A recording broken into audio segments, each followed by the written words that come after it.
On July 17th, 2026, we might for the first time hear this year's Oscar-winning score. I am, of course, talking about Christopher Nolan's The Odyssey, scored by Ludwig Göransson, and we're talking about why I believe this might be his third Oscar. Now, before we start, a light spoiler warning. I'm not going to show any of the trailer material from The Odyssey. I'm only going to play short snippets of sound and I'll announce it beforehand. I will, however, show clips from trailer material from Oppenheimer and Tenet. Also, by the way, and I'm going to show a screenshot here of a soldier from the Odyssey trailer, so if you don't want to see that, just skip to the next chapter. But am I the only one who thinks that this guy's helmet kind of looks like Batman's mask from The Dark Knight Rises? Let me know if you see it too. Now let's talk about the most obvious thing, Göransson's track record.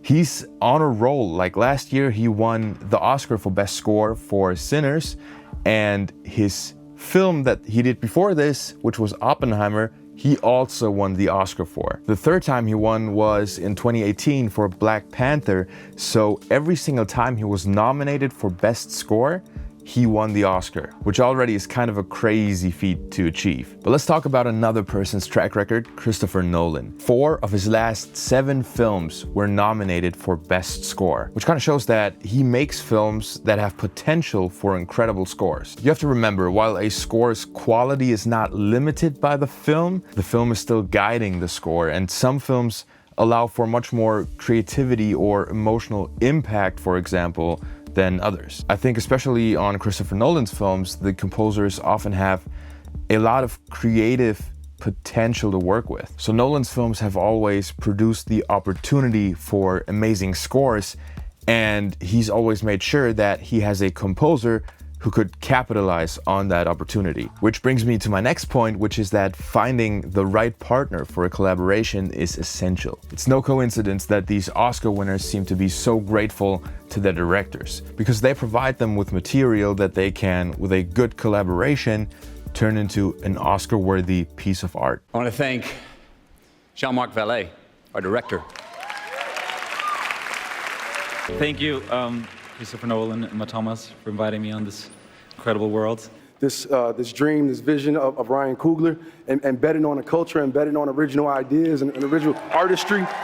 And you're an amazing person. I'm so honored to call you a collaborator and a friend, and you gave me the opportunity and space for me to be seen. But how might Nolan and Göransson's collaboration look this time for The Odyssey? We know that one of Nolan's first instructions for Göransson were that he shouldn't use a traditional orchestra, but instead come up with sounds that haven't been heard before in a film like this. Ludwig talked about using ancient woodwinds, bronze, and even air conditioning units for this score. And if you take a look at Göransson's recent scores, he's a master at making something fresh and unique that feels unexplored.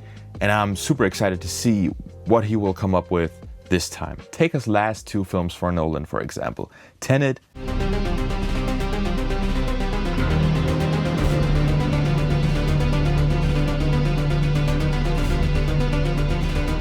and Oppenheimer.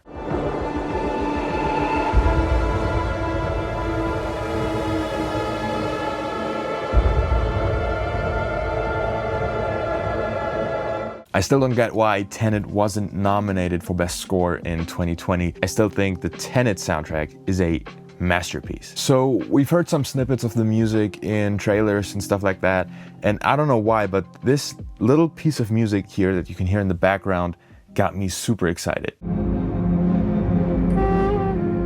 There's real intimacy and humanity in the soundtrack. And I love that because it sort of subverts all your expectations. But also listen to these drum sounds. Like, yes, they're kind of your typical epic drums, but even like their specific sound is not typical at all. In a movie like this, there's much more high end in there, and they sound a bit sharper than your usual epic drums, you know, which typically sound much deeper and bigger. We also hear that he will again use digital sounds as well. Now, I'm not going to show you the trailer because I don't want to see any of the trailer material, so I just listened to all of them to do the research for this video. So I'm just going to play the sound where you can hear this. life. And this is exactly what I also like to do, to combine the digital world with the acoustic world to form a symbiosis. Also listen to this, what seems like a heavily modified, arpeggiated voice, and try to imagine this in some of the more mythical parts of the story.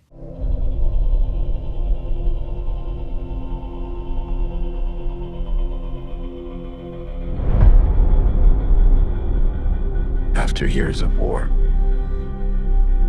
But what completely caught me off guard was this almost hip-hop beat. I'll play you the sound of the trailer again with Christopher Nolan's soothing voice on top, but try to listen to the score in the background. So it gives you this incredible momentum. The issue on this film is that we're shooting in extraordinary places that were hard to get to, hard to shoot in. Now, my last argument that this score might be amazing is simply the story. It is the Odyssey.